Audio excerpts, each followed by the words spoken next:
All right, good morning. It's a new week here at Optrics, and this is another edition of the Optrics Insider.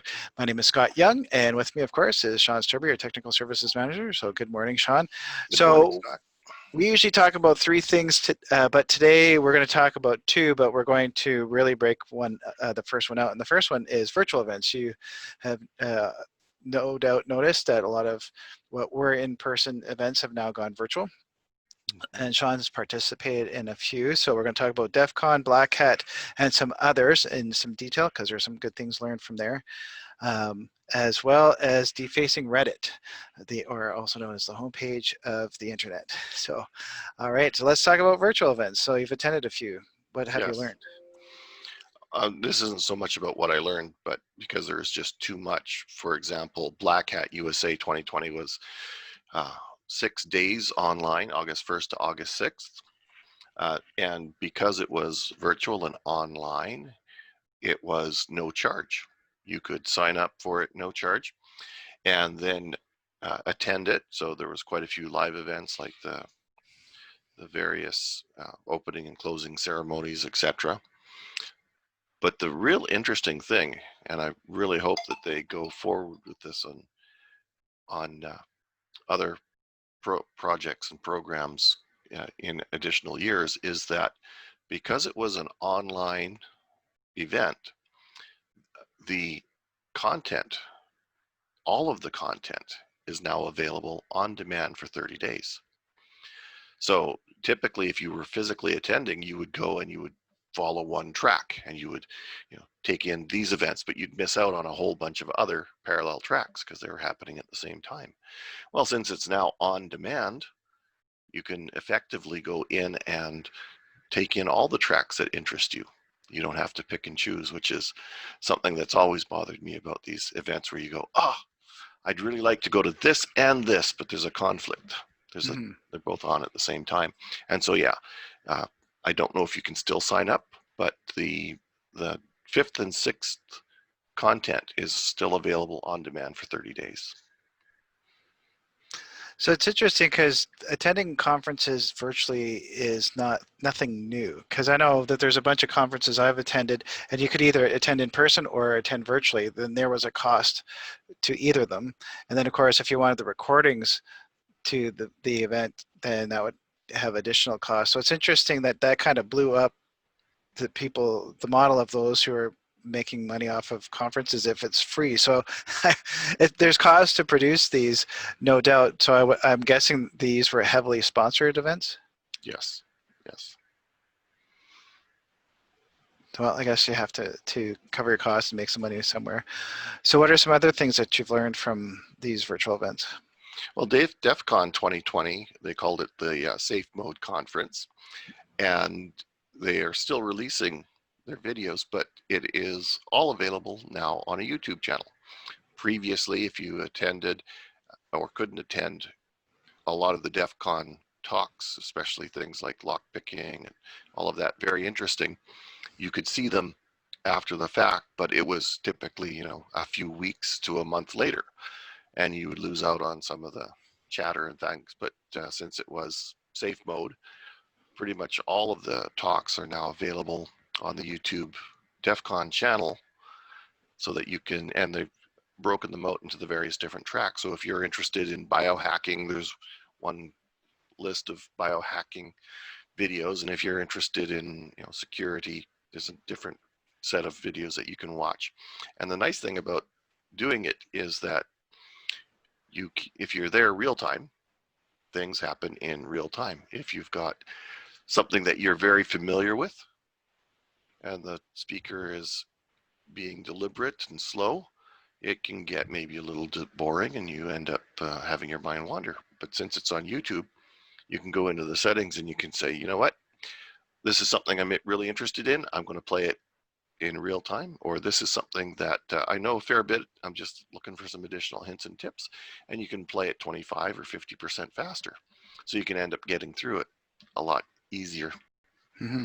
Actually, I've heard watching videos at the 1.25 times is actually the brain can handle it, and you can train yourself to do it faster. So if you like to learn content, that's actually that's a good point. There, look at the video you're watching and try putting it to 1.25 times and see how that goes, and you'll find that you can get through content a lot quicker and still absorb it the same.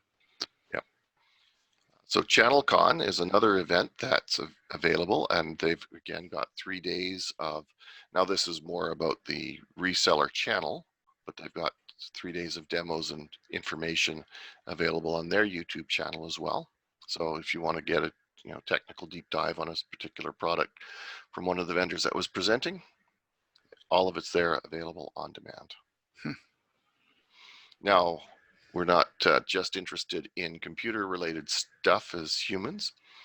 DC fandom schedule has been revealed for the end of August. So the other ones are ones that are over. August 22nd and 23rd, DC fandom is going to be available. Well, they say that there's going to be over 100 hours, and it's going to be things like here are all the actors that are the faces behind these various different TV shows and series and events and movies. Ask them questions, let them talk on about what they like. So there's some links to the schedule, and it looks like it's going to be more of a scheduled broadcast type event. So if you want to attend, you're interested in a particular show, you're going to have to be attending at that particular time. But how are they going to get autographs from all their favorite actors? They might have swag stores. Okay. And Hackaday, which is a popular site for people interested in electronics, their event, or they're calling it instead of it just being a convention, it's a remoticon. It's a remote convention, and they're actually calling for papers and proposals and people to speak. So, yeah, this might be an opportunity this year for somebody to go beyond what they typically do, stretch their wings a little bit, and maybe you can present something at Hackaday. Interesting.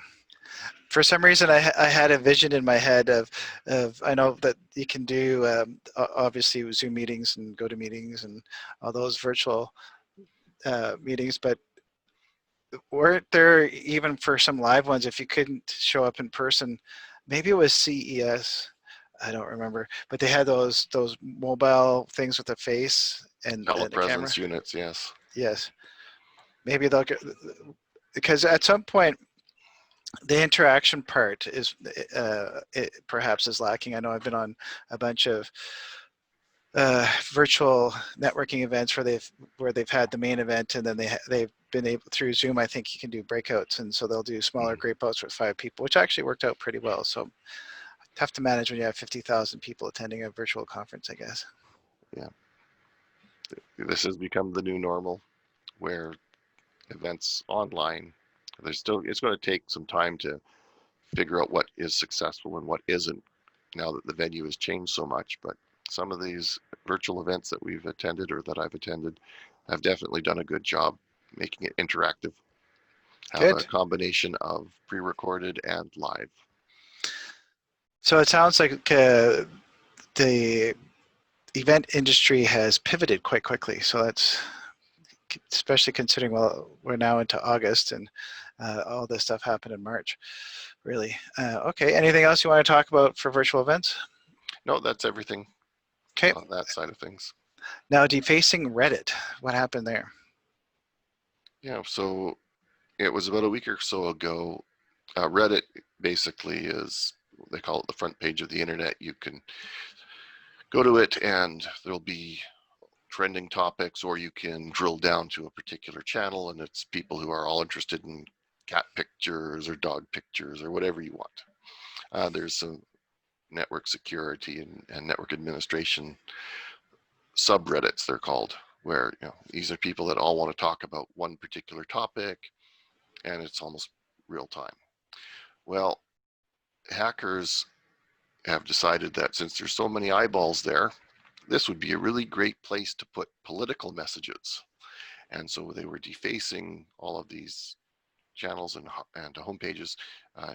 The list that I saw was well over 100 different ones, and it was political pro-Trump messages that they were posting. So they very quickly got blocked, and the Reddit people have had to step up their efforts to make sure that this remains a politically neutral venue.